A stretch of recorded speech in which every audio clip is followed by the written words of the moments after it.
வணக்கம், நான் அசோக் சூர்யா. மீண்டும் அனைவரையும் சந்திப்பதில் மகிழ்ச்சி. சென்னை சிட்டி கேங்ஸ்டர் படத்தோட விமர்சனம் அதை பற்றி தான் பார்க்க போகிறோம். Directed by Vikram Rajeshwar, Arun Keshav, music D Imman, DOP Tijo Tomy and edited by Suresh. இதில் நடிச்சிருக்கிறது வைபவ், அதுல்யா, ஆனந்த் ராஜ், ஜான் விஜய், இளவரசு, ரெடின் கிங்ஸ்லி, சுனில், அப்புறம் ஹுசைனி மற்றும் பலர். இந்த படம் வந்து என்னங்க, சென்னை சிட்டி கேங்ஸ்டர், அதாவது ஒரு கேங்காக வந்து ஒரு விஷயம் பண்ணோன்னு பார்ப்பாங்க. அந்த விஷயத்தினால ஒரு மணி வந்து வேற எங்கேயோ மிஸ்பிளேஸ் ஆகிடும்.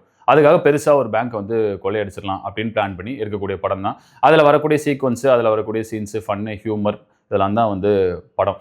இந்த படத்தில் வந்து நோட்டிஸ்ஃபுல்லாக இருக்கக்கூடிய விஷயம் வந்து கேரக்டரைசேஷன். ஒவ்வொருத்தருக்கும் ஒவ்வொரு விதமான கேரக்டரைசேஷன். வைபவ் அவர்களாக இருக்கட்டும், அதுக்கப்புறம் சுனில் அவர்களாக இருக்கட்டும், அதுக்கப்புறம் ஜான் விஜயாக இருக்கட்டும், ரெடின் கிங்ஸ்லியாக இருக்கட்டும், லிவிங்ஸ்டனாக இருக்கட்டும், ஹுசைனியாக இருக்கட்டும், எல்லாருக்குமே வந்து இந்த கேரக்டர் எப்படி, இந்த கேரக்டர் எப்படின்னு அந்த கேரக்டர் டிசைன் பண்ணி அந்த கேரக்டர் வச்சு எப்படி சீன் எழுத முடியும், அந்த சீனுக்கு வந்து ஒரு பர்பஸ் இருக்கணும். அந்த பர்பஸ் தான் பேங்க்லேருந்து மணி எடுக்கிறது.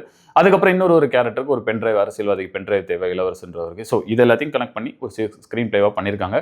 ஃபன் அப்படிங்கிற விஷயத்தில் அவங்க வந்து ட்ரை பண்ணியிருக்காங்க. ஃபன்னா நோ ஃபன்னா அப்படிங்கிறது வந்து ஆடியன்ஸோட டிஸ்கஷனுக்கு வந்து விட்டுருக்காங்க. இந்த படம் எங்கே டிக் வாங்கும், எங்கே டிக் வாங்காது அப்படின்னு பார்த்துக்கலாம். டிக் வாங்குற இடம் வந்து கேரக்டரைசேஷன் இருக்குன்னே சொன்ன மாதிரி வந்து ஒவ்வொரு கேரக்டரும் இந்த மாதிரி தான். அதில் வந்து ரொம்ப மெனக்கெட்டு இந்த மாதிரி கேரக்டரைசேஷன் ரொம்ப அழகாக எழுதியிருக்காங்க.